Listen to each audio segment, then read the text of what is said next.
যে গুলশান একসময় আভিজাত্য, শান্তি আর নিরাপত্তার প্রতীক ছিল, আজ রাতের আধারে তার চরিত্র সম্পূর্ণ বদলে গেছে। বনানী গুলশান দিনের বেলায় ব্যস্ত কর্মক্ষেত্র আর বিলাসী আবাসনের কেন্দ্র, কিন্তু রাতের গভীরতায় তা পরিণত হয় এক ভিন্ন জগতে। যখন পুরো ঢাকা শহর ঘুমিয়ে থাকে, ঠিক তখনই এই এলাকাগুলো জেগে উঠে এক অন্যরকম কর্মব্যস্ততায়। টাকার কাছে নিজেদের বিলিয়ে দিয়ে উঠতি বয়সী তরুণীরা মনোরঞ্জন করে সমাজের তথাকথিত ধনাঢ্য ব্যক্তিদের। এই ভিডিওতে আপনি দেখতে চলেছেন মধ্যরাতের ঘটে যাওয়া এমনই কিছু অদ্ভুত কর্মকাণ্ড, যা আপনাকে স্তম্ভিত করবে। তাই দয়া করে আপনার পাশে অপ্রাপ্তবয়স্ক কেউ থাকলে এই ভিডিওটি দেখবেন না। সারাদিনের কর্মব্যস্ততা শেষে যখন ঢাকা শহরের সাধারণ মানুষ শান্তিতে ঘুমিয়ে পড়ে, ঠিক সেই সুযোগে গুলশান বনানীতে জমে ওঠে এক অবৈধ রাজ্যের খেলা, যে খেলায় নারীরা তাদের সতীত্ব হারায় কাগজের কিছু নোটের কাছে। এটি শুধু একটি অপরাধমূলক কর্মকাণ্ড নয়, এটি সমাজের গভীরের এক অস্থিরতা এবং নৈতিক অবক্ষয়ের চিত্র। আজকের ভিডিওতে আমরা তুলে এনেছি সেই সব অবক্ষয়ের চাঞ্চল্যকর সব তথ্য, তাই ভিডিওটি না টেনে শেষ পর্যন্ত দেখতে থাকুন। আর আপনি যদি আমাদের চ্যানেলে নতুন হয়ে থাকেন, তাহলে এরকম গুরুত্বপূর্ণ ভিডিও পেতে আমাদের চ্যানেলটি সাবস্ক্রাইব করে দিন এবং পাশে থাকা বেল আইকনটি ক্লিক করে দিন। রাজধানীর অন্যতম অভিজাত এলাকা গুলশান থেকে শুরু করা যাক। গোপন খবর আছে, রাত গভীর হলে এখানে উঠতি বয়সী সুন্দরীদের এক বিশাল মেলা বসে। এই নারীরা দিনের বেলায় হয়তো সাধারণ জীবনযাপন করেন, কিন্তু রাতের আধারে তারা ঘুমের বদলে চুক্তি করেন বিত্তশালী পুরুষদের সাথে। এই নারীরা নিজেদের এক গোপন নেটওয়ার্কের মাধ্যমে এই কর্মকাণ্ডে জড়িত। এই নেটওয়ার্কে দালাল, সিএনজি চালক এবং বাইকারের একটি নির্দিষ্ট ভূমিকা থাকে। গোপন তথ্যের ভিত্তিতে জানা গেছে, সিএনজি এবং বাইকারদের সাথে এই সুন্দরী তরুণীদের আগে থেকেই চুক্তি করা থাকে। এরাই তাদের বিভিন্ন হোটেলে নিরাপদে পৌঁছে দেন, আবার কাজ শেষে ফিরিয়েও আনেন। এই চালকরা যেন এই অবৈধ ব্যবসার এক গুরুত্বপূর্ণ অংশ। আমরা এমন কিছু চালকের সাথে কথা বলার চেষ্টা করি, কিন্তু ক্যামেরা দেখে কেউই মুখ খুলতে চান না। তাদের চোখে মুখে ছিল এক অজানা ভয়ের ছাপ, যা এই ব্যবসায় গোপনীয়তা এবং ঝুঁকির ইঙ্গিত দেয়। তবে পরিচয় লুকিয়ে মনোরঞ্জনের জন্য একজন সুন্দরী তরুণীর ছোঁয়া দরকার জানালে তাদের কেউ কেউ গোপন কথার ঝাঁপি খুলে বসেন। এই চালকদের মাধ্যমে আমরা এই অবৈধ ব্যবসার কিছু অজানা দিক জানতে পারি। গুলশানের এক অভিজাত হোটেলের সামনে অনেকক্ষণ দাঁড়িয়ে থাকার পর আমরা লক্ষ্য করি এক অস্বাভাবিক চিত্র। রাত 1টা বাজতেই একের পর এক নারী হেঁটে হেঁটে হোটেল থেকে বেরিয়ে আসছেন। তাদের কারো কারো সাজ ওয়েস্টার্ন স্টাইলে, বিদেশি মডেলদের মতো ফ্যাশনেবল, আবার কেউ কেউ শাড়ি পরে সেজেছেন পুরোদস্তুর বাঙালি নারী। তাদের এই ভিন্ন ভিন্ন বেশভূষা ইঙ্গিত দেয় যে তারা বিভিন্ন ধরনের ক্লায়েন্টের মনোরঞ্জন করেন। তাদের হাঁটা চলায় এক ধরনের ক্লান্তি আর অস্থিরতা ছিল, যা তাদের রাতের কর্মব্যস্ততারই প্রমাণ। এই নারীগুলোর সঙ্গে কথা বলার চেষ্টা করি আমরা, কিন্তু কোনো এক অজানা আতঙ্কে কেউই কথা বলতে রাজি হন না। তাদের চোখে ছিল এক ধরনের ভয়, হয়তো তারা এই ব্যবসার গোপনীয়তা প্রকাশ করতে চান না, অথবা এর সাথে জড়িত কোনো বিপদ থেকে নিজেদের রক্ষা করতে চান। তবে কেউ কেউ বেশ সাহসী। রাতের এই রঙ্গমঞ্চবাদে তারা যেন পুরো দুনিয়াকেই থোড়াই কেয়ার করেন। তাদের চলাফেরা, তাদের চাহনি, সব কিছুই ছিল এক ধরনের উদাসীনতা, যে এই জীবনে তাদের কাছে স্বাভাবিক। দালালের হাত ধরে হোটেল থেকে বেরিয়ে এলেন এমন একজন নারীর সাথে কথা বলার সুযোগ হয় আমাদের।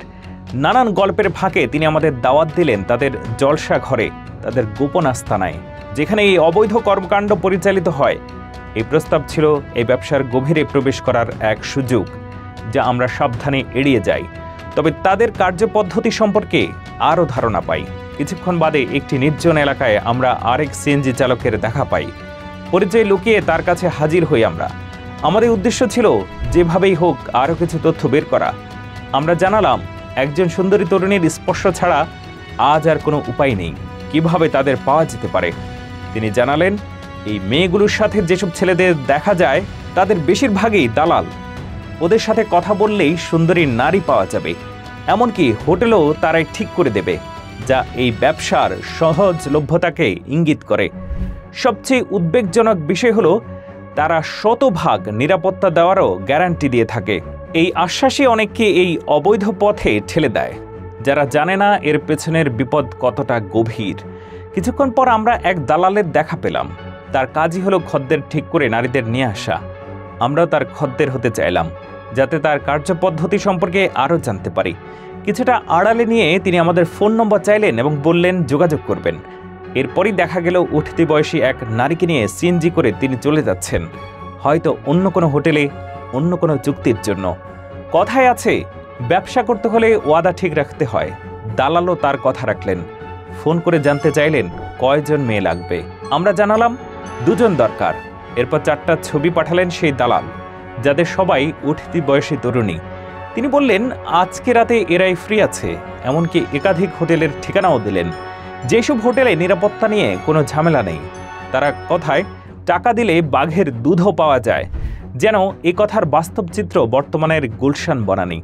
মধ্যরাতে গুলশান বনানীর অভিজাত হোটেলগুলো থেকে বেরিয়ে আসা বিভিন্ন বয়সের নারী, যাদের অনেকের হাঁটা চলায় অস্বাভাবিকতা, এগুলো সবই এক গভীর সামাজিক অবক্ষয়ের ইঙ্গিত। টাকার কাছে নিজেদের বিলিয়ে দিয়ে তারা যেন বাড়ির পথও ভুলে যাচ্ছে। এই দৃশ্যগুলো শুধু রাতের ঢাকার অন্ধকার দিক নয়, এটি সমাজের সেই ফাটলগুলোকেও নির্দেশ করে, যেখানে অর্থ এবং ক্ষমতার কাছে মানবতা বিক্রি হয়ে যায়। এই অবৈধ ব্যবসা শুধুমাত্র পতিতালয়ের মধ্যেই সীমাবদ্ধ নয়, এটি গুলশান বনানীর অভিজাত হোটেল, ফ্ল্যাট এবং গোপন অ্যাপার্টমেন্টগুলোতেও ছড়িয়ে পড়েছে। সমাজের উচ্চবিত্তের এক শ্রেণীর মানুষ এই ব্যবসা টিকিয়ে রাখছে, আর এর শিকার হচ্ছে উঠতি বয়সী তরুণীরা, যাদের মধ্যে অনেকে হয়তো পরিস্থিতির শিকার হয়ে এই অন্ধকার পথে পা বাড়াতে বাধ্য হচ্ছে। এটি একটি চক্র, যেখানে চাহিদা এবং যোগান মিলেমিশে একটি ভয়াবহ বাস্তুসংস্থান তৈরি করেছে। প্রভাব ও পরিণতি, সমাজের উপর কালো ছায়া। গুলশান বনানীর এই রমরমা দেহ ব্যবসা সমাজের উপর এক গভীর কালো ছায়া ফেলছে। এটি পারিবারিক মূল্যবোধ, নৈতিকতা এবং সামাজিক বন্ধনগুলোকে দুর্বল করে দিচ্ছে। তরুণ প্রজন্মের মধ্যে অর্থ উপার্জনের জন্য দ্রুত এবং অনৈতিক পথ বেছে নেওয়ার প্রবণতা বাড়াতে পারে। এই অবৈধ ব্যবসার সাথে জড়িত থাকা দালাল চক্র, হোটেল মালিক এবং বিভিন্ন অপরাধী গোষ্ঠী, চাঁদাবাজি, মাদক পাচার এবং অন্যান্য অপরাধমূলক কর্মকাণ্ডের সাথেও এর যোগসূত্র থাকতে পারে, যা আইনশৃঙ্খলার জন্য হুমকি সৃষ্টি করে। এই ধরনের কর্মকাণ্ডের ফলে বিভিন্ন যৌনবাহিত রোগের বিস্তার ঘটার ঝুঁকি থাকে, যা জনস্বাস্থ্যের জন্য মারাত্মক হুমকি। যে নারীরা এই পেশায় জড়িত হতে বাধ্য হচ্ছেন, তাদের ব্যক্তিগত মর্যাদা এবং সম্মান মারাত্মকভাবে ক্ষুণ্ণ হয়। তাদের শারীরিক ও মানসিক সুস্থতাও হুমকির মুখে পড়ে। গুলশান বনানীর মতো অভিজাত এলাকাগুলো তাদের মূল বৈশিষ্ট্য হারিয়ে অনৈতিক কর্মকাণ্ডের আখড়ায় পরিণত হচ্ছে, যা এই এলাকার বাসিন্দাদের জন্য এক বিব্রতকর পরিস্থিতি তৈরি করে। গুলশান বনানীর এই রমরমা দেহ ব্যবসা আমাদের সমাজের এক গভীর ক্ষতকে উন্মোচন করে। এটি কেবল আইনশৃঙ্খলা পরিস্থিতির দুর্বলতারই প্রমাণ নয়, এটি আমাদের সামাজিক মূল্যবোধের অবক্ষয় এবং নৈতিকতার পতনের এক ভয়াবহ চিত্র। যখন টাকার কাছে মানবতা বিক্রি হয়, তখন সমাজের গভীরে এক অস্থিরতা তৈরি হয়, যা দীর্ঘমেয়াদে সমাজের শান্তি ও স্থিতিশীলতাকে বিঘ্নিত করে। এই অন্ধকার অধ্যায় বন্ধ করতে হলে কেবল আইন প্রয়োগকারী সংস্থার কঠোর পদক্ষেপে যথেষ্ট নয়, প্রয়োজন সমাজের প্রতিটি স্তরে নৈতিকতার পুনরুত্থান এবং মানবিক মূল্যবোধের প্রতিষ্ঠা। যে নারীরা এই অন্ধকার পথে পা বাড়াতে বাধ্য হচ্ছেন, তাদের পুনর্বাসনের ব্যবস্থা করা এবং তাদের জন্য বিকল্প জীবিকার সুযোগ তৈরি করা জরুরি। একই সাথে যে পুরুষরা এই অবৈধ ব্যবসার পৃষ্ঠপোষকতা করছেন, তাদেরও জবাবদিহিতার আওতায় আনা উচিত। গুলশান বনানী এই রাতের চিত্র যেন আমাদের সমাজের এক নীরব আর্তনাদ, যা আমাদের সবার বিবেককে নাড়া দেয় এবং এই সমস্যা সমাধানে আমাদের এগিয়ে আসার আহ্বান জানায়।